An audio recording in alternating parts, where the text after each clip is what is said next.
Hello friends, welcome to my channel. आज की video में हम लोग देखने वाले हैं केस प्रेजेंटेशन ऑन टेटनस। और अगर आप केस प्रेजेंटेशन के अलावा केस स्टडी बना रहे हो या फिर नर्सिंग केयर प्लान बना रहे हो तो यही वाला जो मैं आपको टॉपिक दिखा रही हूँ ये आप फॉलो कर सकते हो और इसी तरह से बनेगा। नर्सिंग केयर प्लान हमारा थोड़ा सा छोटा बनता है और केस स्टडी प्रेजेंटेशन में थोड़ा हमें एक्स्ट्रा दिखना पड़ता है, बस यही फ़र्क है। और प्रेजेंटेशन में हम लोग कंपैरेटिव स्टडी भी करते हैं, तो जहाँ से शुरू होगा मैं वही चीज़ आपको दिखाऊंगी। आप ऐसे मत समझना कि ये आगे चली गई, ठीक है। तो यहाँ से आपको शुरू करना है, यानी कि पेशेंट का आइडेंटिफिकेशन डाटा आप लिखोगे टेटनस वाले पेशेंट का। सबसे पहले तो आपको पेशेंट का नाम लिखना होगा, उनका जेंडर जैसे कि मेल है ना। और फिर एड्रेस उनका बताओगे आप, फिर उनका marriage, marital status, religion, occupation, date, time, admission and ward बताना है, कौन सा मेडिकल सर्जिकल कौन से वार्ड में है वो। और कंप्लेंट्स उनके क्या है, तो देखो इसमें कंप्लेंट्स पेशेंट क्या बता रहा है कि अभी मैं दिखाती हूँ आपको कि inability to open the mouth. तो टेटनस में एक मेन सिम्टम रहता है, वो क्या होता है कि लॉक जॉ करके बोलते हैं इसको, एक और नाम होता है इसका लॉक जॉ। तो वो प्रॉब्लम उनको है, तो ये पेशेंट ने बताया है। टेटनस का डायग्नोस है। अभी आपको देखिए पता भी होना चाहिए कि टेटनस होता क्या है। तो टेटनस एक कम्युनिकेबल डिजीज़ है जो कि होती है बैक्टीरिया क्लोस्ट्रीडियम टेटनस टेटनी की वजह से। तो ये जो बैक्टीरिया है ना, ये ओपन वुंड में एंटर कर जाता है और फिर सिम्टम अपने प्रोड्यूस करता है। यानी कि चोट लगी किसी को, ठीक है, और उसका जो जख्म है वो खुला है, ठीक है। जैसे किसी को मेख लग जाती है ना, कहीं गलती से चुभ गई मेख, तो खून निकला वहां से, आपने धोया पर उस पर ध्यान नहीं दिया ज़्यादा, तो इसीलिए तो कहते हैं कि टेटनस का इंजेक्शन लगा लेना। कभी किसी ने सोचा है कि क्यों लगा लेना टेटनस का इंजेक्शन? क्योंकि वो क्लोस्ट्रीडियम टेटनी जो है बैक्टीरिया, वो ओपन वुंड से बॉडी में एंटर कर जाता है, फिर अपने सिम्टम प्रोड्यूस करने लग जाता है वो। जैसे कि बुखार आएगा, फिर उससे पेशेंट को उसे बॉडी में अकड़न फील होगी, स्टिफनेस होने लगेगी।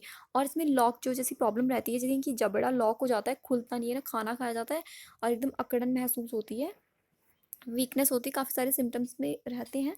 और जैसे कि इनेबिलिटी टू स्वेलो, वो घूट भी नहीं पाएगा कुछ पेशेंट जो भी होगा हमारा, वो कुछ खाने पीने में उसे प्रॉब्लम आने लगेगी। तो ये टेटनस होता है, इसीलिए इसकी वैक्सीनेशन दी जाती है बच्चों में भी और प्रेगनेंसी के दौरान भी। तो टेटनस आप समझ गए होंगे क्या होता है, बैक्टीरियल प्रॉब्लम है, कम्युनिकेबल है और इसका वैक्सीनेशन होता है। सिम्टम्स मैंने आपको बता ही दिए। तो उसके बाद हमने जब फाइनल डायग्नोस और फिजिशियन का नाम बता दिया, तो हम लोग अब देखेंगे, सॉरी, देखते हैं कि क्लिनिकल असेसमेंट क्या है। तो नर्स चीज़ में आपको देखना है, तो पेशेंट ने हमको क्या बताया कि उनको ये प्रॉब्लम है कि unable to open his mouth, यानी कि लॉक जॉ, उनका जो जबड़ा है वो लॉक हो गया है और वो अपने मुंह को खोल नहीं पा रहे हैं। ये उनकी मेन कंप्लेंट है एडमिशन के दौरान, बस।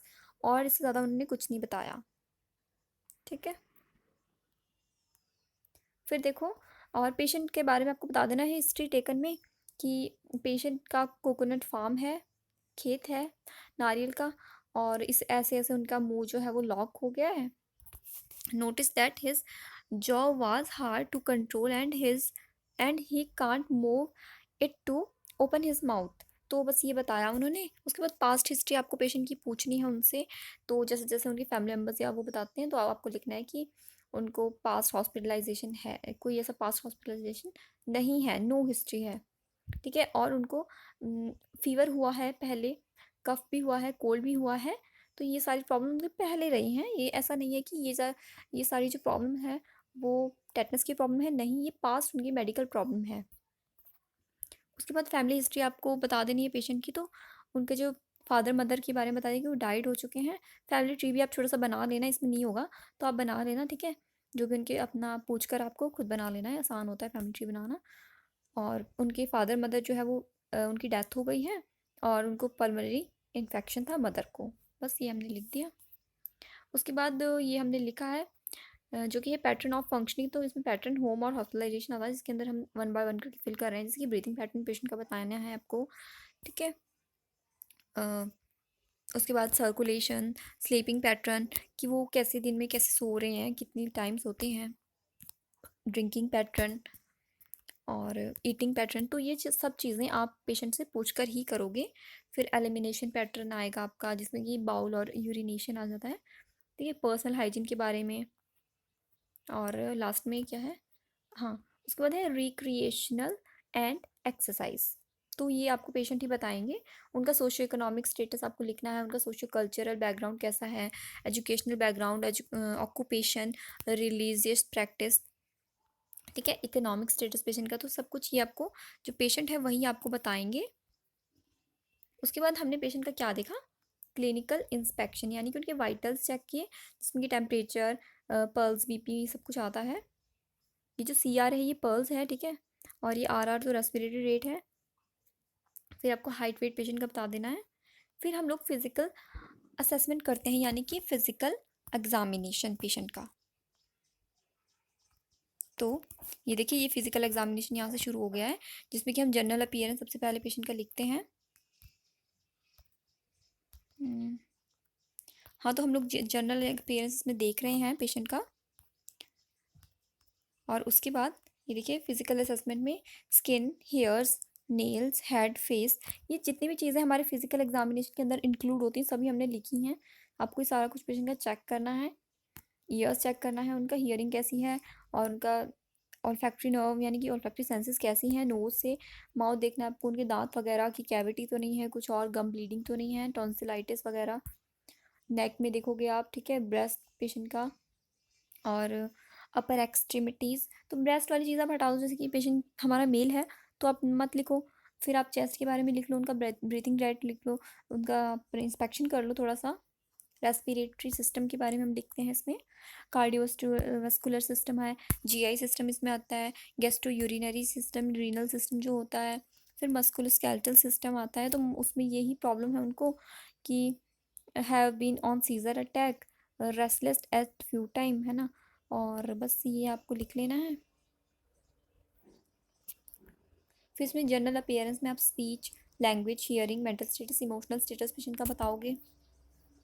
फिर लेबोरेटरी इन्वेस्टिगेशन में पेशेंट का जो भी इन्वेस्टिगेशन हुआ है वो उनकी फाइल से आपको नोट कर लेना होगा, ठीक है। उनका हुआ है हिमेटोक्रिट, जिसको PCV भी बोलते हैं, और HB, WBCs होते हैं, इसिनोफिल्स, उनका लिम्फोसाइट, न्यूट्रोफिल्स, ये सारी चीज़ें उनका हो चुके हैं चेकअप। और फिर उनकी यूरिनलाइसिस की रिपोर्ट भी हमने लिख ली, ठीक है, जो कि नॉर्मल है। उसके बाद मेडिकेशन है, जिसमें कि 1 बाय 1 करके सारी ही मेडिकेशन को एक्सप्लेन किया हुआ है। जैसे डिक्लोफेनिक सोडियम होती है सबसे पहले, तो डिक्लोफेनिक NA जो है ये सोडियम है, जिसका अनाल्जेसिक एक्शन होता है, और सारा कुछ उसका कंप्लीट लिख दिया है। आप चाहे तो इतना कुछ मत लिखो, आप एक ही बॉक्स में सारी दवाइयाँ लिख सकते हो, छोटा छोटा उनका आप डोज, रूट, एक्शन, फ्रिक्वेंसी वगैरह ऐड कर सकते हो। पर इसमें काफ़ी अच्छे से बताया गया है, तो आप ये नोट करने के लिए आप इतना बड़ा ना करो, वो आपके लिए काफ़ी ज़्यादा हो जाएगा। फिर उसके बाद उनको दिया गया है पेंसिलिन G, यानी पेन G करके होता है ये, तो वो भी एक एंटीबायोटिक है। फिर उसके बाद जो दूसरी दवाई है वो है डायज़ेपाम, जो कि एंग्जियोलाइटिक एक ड्रग होती है, जो कि एंग्जाइटी में दी जाती है पेशेंट को, जैसे एंग्जाइटी उनकी रिड्यूस हो जाए, मसल रिलैक्सेंट होती है ये, और इसकी वजह से नींद भी आती है, सेडेटिव का भी काम करती है। नेक्स्ट जो ड्रग है वो है रेंटेडिन, जो कि एंटासिड होती है, और ये H2 ब्लॉकर होती है। एसिडिटी, गैस्ट्रिक जैसी प्रॉब्लम में दी जाती है ये, यूजुअली एम्प्टी स्टमक। और नेक्स्ट भी जो है वो एंटी टेटनस सीरम है, ATS, जो कि पेशेंट में एंटीबॉडीज़ बनाने का काम करेगा। फिर उसके बाद जो हमारा मेन चीज़ है क्या है, वो है हम केस प्रेजेंटेशन बना रहे हैं, या फिर अगर आप केस स्टडी बना रहे हो तो आपको ये लिखना है। अगर आप नर्सिंग केयर प्लान बना रहे हो तो आप ये चीज़ मत लिखना जो मैंने अभी आपको स्क्रीन पे दिखा रही हूँ मैं। ये है हमारी डिजीज़ कंडीशन, जो कि है टेटनस। टेटनस के बारे में मैंने पहले आपको बता दिया है कि क्लोस्ट्रीडियम टेटनी नाम के बैक्टीरिया से होता है, ये ग्राम पॉजिटिव होता है, ठीक है। तो ये डिजीज़ कंडीशन यहाँ से आप नोट कर लीजिए, नहीं तो ये आपको बुक में मिल जाएगी, जैसे कि आपकी कम्युनिटी बुक में आपको मिल जाएगी टेटनस की प्रॉब्लम, मेडिकल, सर्जिकल, नर्सिंग की बुक में, पीडियाट्रिक की बुक में आपको आराम से मिल जाती है, ठीक है। तो हमने उसके सिम्टम्स वगैरह तो बता ही दिए। कॉज तो इसका एक ही है, जो कि है चोट लग जाना, जैसे वुंड हो जाए तो ये होता है उसकी वजह से। और जो क्लोस्ट्रीडियम टेटनी नाम का बैक्टीरिया है वो हमारी बॉडी में एंटर कर जाता है और सिम्टम्स प्रोड्यूस करता है। तो सिम्टम इसके है मसल क्रैम्प है, ठीक है, सोर मसल वीकनेस, डिफिकल्टी स्वेलिंग हो गया। तो ये चीज़ें मैंने आपको पहले ही बता दी हैं। फिर हमने यहाँ पे कंपैरिजन कर लिया, कंपैरेटिव स्टडी कर ली कि साइन एंड सिम्टम जो थे वो बुक में क्या थे, टेक्स्ट बुक में क्या है, और हमारे पेशेंट में क्या फाइंड आउट हुआ। तो फाइंड आउट सब कुछ ही हुआ, जो भी बुक में बताया था हमारे पेशेंट में सब कुछ हमें मिल गया, ठीक है। और फिर इसके हमने बताया कि कॉम्प्लिकेशंस क्या हैं, कि टेटनस होने की वजह से बाद में क्या क्या एडवर्स इफेक्ट हो सकते हैं, कॉम्प्लिकेशंस हो सकते हैं। तो ये जो कॉम्प्लिकेशन आप देख रहे हो फ्रेंड्स, ये देखिए, ये वन बाय वन करके काफ़ी सारे डिटेल में एक्सप्लेन किए गए हैं। आप चाहे तो इन्हें पॉइंट में लिख लीजिए। जैसे कि कॉम्प्लिकेशन है इसका फ्रैक्चर, ठीक है, एस्पिरेशन निमोनिया, फिर है लेरेंगोस्पाज्म, फिर है टेटनिक सीजर। तो वन बाय वन करके आप लिख लो। ये तो इन्होंने डिटेल में अंदर से कुछ पैराग्राफ में लिख लिया है, आप चाहे तो इनका पॉइंट पॉइंट लिखो, ठीक है। Pulmonary embolism, acute renal failure, फिर प्रिवेंटिंग टेटनस के बारे में बताया गया है ये वाला।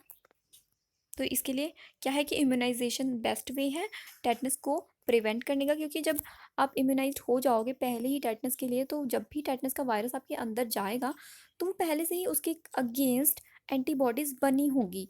जो भी एंटीजन हमारी बॉडी में टेटनस का जाएगा, ठीक है, बैक्टीरिया जाएगा, तो एंटीबॉडीज़ पहले ही तैयार होगी, वो आर्मी पहले से रेडी होगी कि हाँ ये तो पहले आया हुआ है, तो उसको आते ही वो मार देंगी। अभी आप ये देखो, पैथोफिजियोलॉजी है लिखा हुआ, तो इस तरह से काफ़ी अच्छी पैथोफिजियोलॉजी है ये। तो हाँ, उसके बाद है ये स्टेजेस के बारे में बताया गया है, टेटनस स्टेज 3। और फिर हमारा ये जो नर्सिंग केयर प्लान है, यानी कि नर्सिंग प्रोसेस है, ये स्टार्ट हो गया है, जिसमें कि काफ़ी सारे डायग्नोसिस हैं। तो मैं आपको दिखा देती हूँ। तो पहला डायग्नोसिस है acute pain related to muscle rigidity, क्योंकि उनकी जो मसल है उसमें काफ़ी कॉन्ट्रैक्शन हो रही है और वो रिजिड हो रही हैं। तो वैसे ही हम इनको एक्सप्लेन कर देंगे कंप्लीट कि उसके लिए आप क्या इंटरवेंशन करोगे पेशेंट के। तो जो आप मैं आपको दिखाती हूँ, देखिए ये जो आप देख रहे हो ना, सब्जेक्टिव डाटा, मुझे लगता है क्लियर नहीं दिख रहा है ये, तो आपको मैं वर्बली समझा रही हूँ, ठीक है।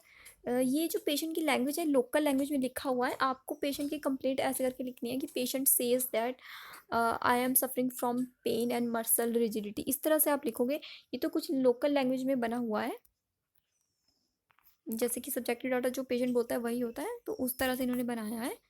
फिर हम दूसरा जो बना रहे हैं ना, वो है ineffective airway clearance related to retained and excessive secretion. तो नहीं, स्क्रीशन बहुत ज़्यादा आ रही है, और फिर इसको हम पूरा कंप्लीट एक्सप्लेन कर लेंगे। उसके बाद नेक्स्ट डायग्नोस जो बनता है वो इनइफेक्टिव ब्रीदिंग पैटर्न का है, related to impaired lung muscle contraction, और उसको भी हम कंप्लीट एक्सप्लेन कर लेते हैं। नेक्स्ट वाला जो है वो है impaired swallowing related to pharyngeal muscle spasm.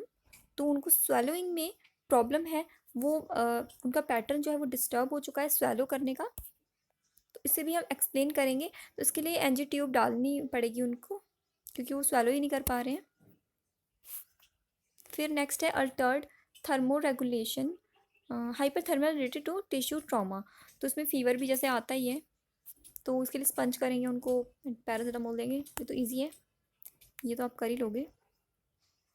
देखिए मैं आपको पूरा एक्सप्लेन नहीं कर रही हूँ, मैं आपको सिर्फ नोट डाउन करने के लिए मैंने वीडियो बनाई है, ताकि आप आराम से बना पाओ। क्योंकि इस जो टॉपिक है टेटनस का, से बहुत मुझे काफ़ी दिन से कमेंट आ रहा था।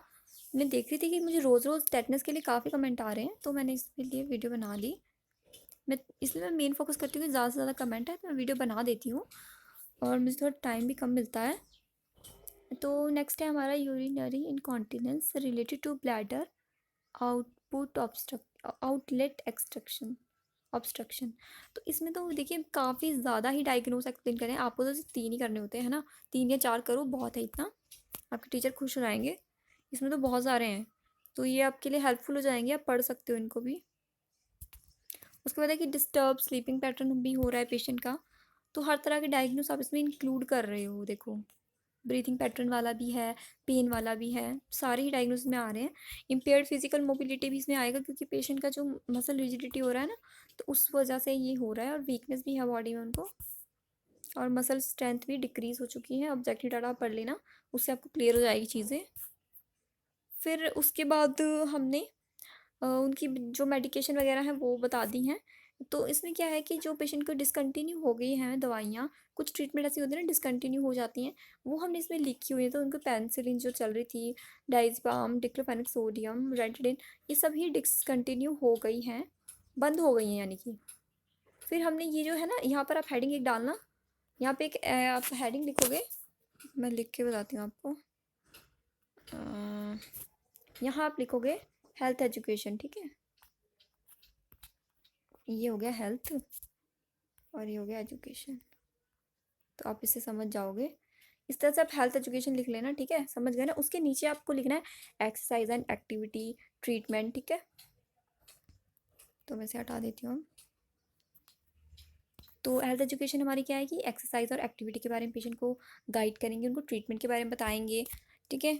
और होम टीचिंग के बारे में कुछ बताएंगे चीज़ें, जैसे कि टेटनस के बारे में उन्हें गाइड करेंगे कैसे कैसे ये हो जाता है और आपको वैक्सीनेशन लेनी चाहिए। और जैसे कोई वुंड हो जाता है ना तो उसको वॉश करना होता है सोप एंड वाटर से। तो मैं उसको वर्बली बता रही हूँ, इसमें है नहीं ऐसा। फिर आउट पेशेंट फॉलोअप के बारे में भी उन्हें गाइड करेंगे, डाइट के बारे में बताएंगे। तो जैसे डिस्चार्ज उनका होता है ना, उस दौरान डॉक्टर्स ही उन्हें समझा देते हैं ये चीज़ें, स्पिरिचुअलिटी के बारे में। और फिर क्या है कि बिब्लियोग्राफी आ जाती है, नेक्स्ट कौन सी बुक फॉलो इसमें करी गई है। तो ये सारी आप देख सकते हैं। इसमें लिपिनकॉर्ड भी बुक है एक, जो ड्रग्स के लिए ड्रग गाइड है। लिपिनकॉर्ड विलियम्स की, वॉल्टर क्रूगर की भी होती है, और बाकी बुक्स हैं इसमें, ठीक है। और ये देखिए ब्रनर एंड सुधार्थ की बुक है, textbook medical surgical nursing, Lippincott volume वाली है। बाकी तो मैंने पढ़ी नहीं है इनमें से कोई, बस यही वाली पता है मुझे एक बुक।